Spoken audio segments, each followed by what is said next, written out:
అట్టడుగుతున్న నేపాల్లో మృతికి చెందిన వారి సంఖ్య పెరుగుతుంది.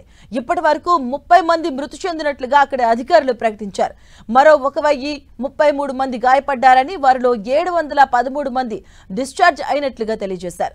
దేశవ్యాప్తంగా మొత్తం 28 ఆసుపత్రుల్లో బాధితులకు చికిత్స కొనసాగుతుంది. ఇందులో నేపాలీ కాంగ్రెస్ చీఫ్, మాజీ ప్రధాని షేర్ బహదూర్ దేవ్బా, ఆయన భార్య, విదేశాంగ మంత్రి అర్జురానా దేవ్బా కూడా ఉన్నారు. సామాజిక మాధ్యమాలపై నేపాల్ ప్రభుత్వం నిషేధం విధించడంతో ఒక్కసారిగా పెళ్లిబిక్కిన ఆందోళన తీవ్రతకు కేపీ శర్మ ఓలీ ప్రధాని పదవికి రాజీనామా చేయాల్సి వచ్చింది. దాంతో తదుపరి ప్రభుత్వం ఏర్పాటయ్యే వరకు పరిస్థితులను చక్కదిద్దేందుకు ఆర్మీ బాధ్యతలు తీసుకుంది. ఈ క్రమంలో సైనికులు రాజధాని కాఠ్మాండు వీధుల్లో పహారా కాస్తున్నారు. ప్రజలంతా ఇళ్లలోనే ఉండాలని కోరుతున్నారు. నిరసనకారులు చర్చకు రావాలని chief army staff general Ashok Raj Sigdel పిలుపునిచ్చారు. ఇక ఈ కర్ఫ్యూ వేళ విధ్వంసం, దోపిడీ, దాడులు వంటి చర్యలకు పాల్పడితే కఠిన చర్యలు ఉంటాయని హెచ్చరించారు.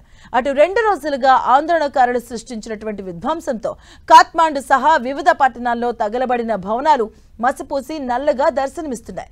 రోడ్లపై ఎక్కడికక్కడ కాలిపోయిన టైర్లు, ఆందోళనకారులు విసిరిన రాళ్లు, వస్తువులే దర్శనమవుతున్నాయి.